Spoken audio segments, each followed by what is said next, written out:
ಸಣ್ಣ ಸಣ್ಣ ಮಕ್ಕಳು ಬಿಟ್ಟು ಹೋಗಿ ಅದು ಯಾವುದು ಇಲ್ಲ ಅಪರಾಧದಲ್ಲಿ ಒಳಗೆ ಇದು ಮಾಡಿದಾರಲ್ಲ. ಈಗ ಮಕ್ಕಳ ಗತಿ ಹಾಗೆ. ನಾನು ಏನು ಮಾಡಬೇಕು ಅದಕ್ಕೆ? ನಾನು ಅದೇ ಸಮುದಾಯದಿಂದ ಬಂದವನಲ್ಲ, ನಾನು ಬೇರೆ ಇದಕ್ಕೆ ಮಾಡಲಿಲ್ಲ. ನನ್ನ ಸಮುದಾಯ ನನ್ನ ಮಕ್ಕಳಿಗೆ, ಈಗ ನನ್ನ ಹೆಂಡತಿ ಒಳಗೆ ಹೋಗಿದ್ದಾರೆ, ಈ ಮಕ್ಕಳ ಜವಾಬ್ದಾರಿ ಯಾರು?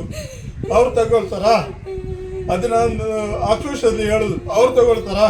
ಇಲ್ಲಿ ನೋಡುದು ನಾನಲ್ಲ, ಬಂದು ಏನಿದೆ ಒಂದು ತೀರ್ಮಾನ ಮಾಡಬೇಕು. ಅಲ್ಲಿ ಎಲ್ಲೋ ಕೂತಿ ಒಂದು ವಿಡಿಯೋ ಮಾಡಿ ಇದು ಹಾಕುದಲ್ಲ. ಅದು ನಮಗೆ ನನ್ನ ಮಕ್ಕಳ ಭವಿಷ್ಯ ನಾವು ರೂಪಿಸ್ಕೊಳ್ಬೇಕಾಗ್ತದೆ. ನಾಳೆ ಇವರು ಹೊರಗೆ ಬಂದರೆ ಉಂಟಲ್ಲ, ನನ್ನ ಹೆಂಡತಿಗೆ ಸಹ ಹೇಳ್ತಾರೆ ಯಾಕೆ ಇದು ಅಂತೇಳಿ. ಅವಳು ಜೈಲಿಗೆ ಹೋದ್ಲು, ಇಲ್ಲಿ ಹೆಸರೆಲ್ಲ ಈಗ ಹಾಳಾಗ್ತದೆ. ಯಾವ ಕಾರಣಕ್ಕೆ ಹೆಸರು ಆಗುವುದು? ಈಗ ನನ್ನ ಮಕ್ಕಳಿಗೆ ರೂಪಿಸುವುದು ಯಾವ ಲೆಕ್ಕದಲ್ಲಿ ನಾನು ರೂಪಿಸಬೇಕು? ಅವರಿಗೆಲ್ಲ ಗೊತ್ತಾಗುದಿಲ್ವಾ?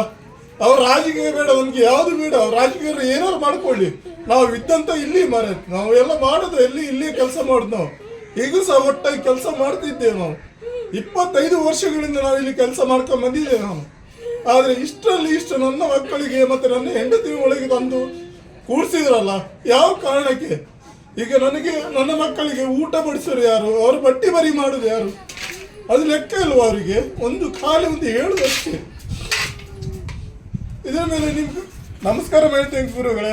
ನೀವು ಯಾರೇ ಇರಲಿ, ನಮ್ಮ ಹೆಂಡತಿಯನ್ನು ಹೊರಗೆ ತರಲಿಕ್ಕೆ ಒಂದು ಇದು ಮಾಡಿ, ಎಲ್ಲರೂ ಬರಲಿ. ನಮಗೆ ಇಂಥ ಇಲ್ಲ, ನಮಗೆ ಯಾವುದು ದಲಿತ ಇಲ್ಲ, ಯಾವುದು ಇಲ್ಲ. ಇಷ್ಟು ವರ್ಷ ಇಲ್ಲ ದಲಿತ ಸಂಘಟನೆ ಇವತ್ತು ಯಾಕೆ ಬಂತು? ಇಷ್ಟು ವರ್ಷದಿಂದ ಮಾಡಬೇಕಿತ್ತಲ್ಲ. 25 ವರ್ಷ ಹಿಂದೆ, 20 ವರ್ಷ ಹಿಂದೆ ನಾವು ಇಲ್ಲಿ ಜೀವನ ಮಾಡ್ತೀವಿ ಸ್ವಾಮಿ. ಯಾರೆಲ್ಲ ಇಲ್ಲಿ ಇಷ್ಟು ವರ್ಷ ಇಲ್ಲ ದಲಿತ ಸಂಘ ಇವತ್ತು ಯಾಕೆ ಬಂತು? ಅದಕ್ಕೋಸ್ಕರ ನಾನು ಕೇಳ್ಕೊಳ್ಳೋದು, ಇವತ್ತು ನನ್ನ ಮಕ್ಕಳು ಉಂಟಲ್ಲ, ನನ್ನ ಮಕ್ಕಳನ್ನು ತಗೊಂಡು ನಾನು ಎಲ್ಲಿ ಹೋಗ್ಬೇಕು? ನಾನು ನನ್ನ ಮಕ್ಕಳನ್ನು ತಗೊಂಡು ಸಂಘಟನೆಯಲ್ಲಿ ಬಂದು ಇದು ಮಾಡ್ತೀರಲ್ಲ, ಯಾವ ಕಾರಣಕ್ಕೆ ಇದು?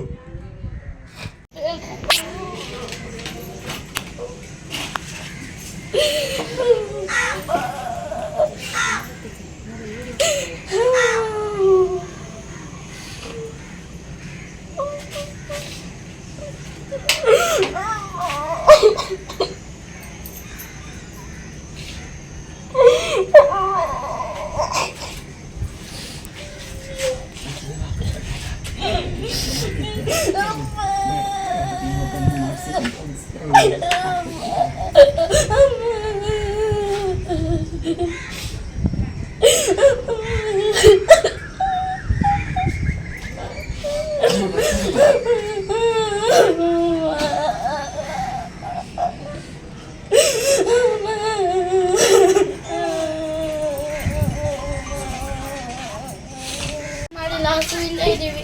ಅಡುಗೆ ಎಲ್ಲ ಯಾರು ಮಾಡ್ತಿಲ್ಲ, ಬಟ್ಟೆ ಯಾರು ಹೋಗಿಯವರು ಇಲ್ಲ.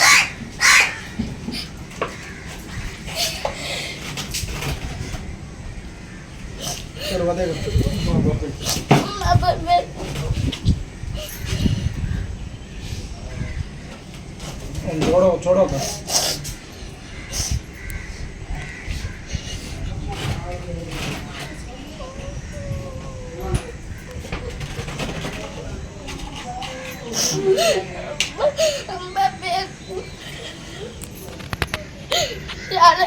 ಏನು ತಪ್ಪು ಮಾಡಿದ್ದಾರೆ, ಅವರನ್ನು ನೀವು ಜೈಲಿಗೆ ಹಾಕಿದ್ದೀರಲ್ಲ.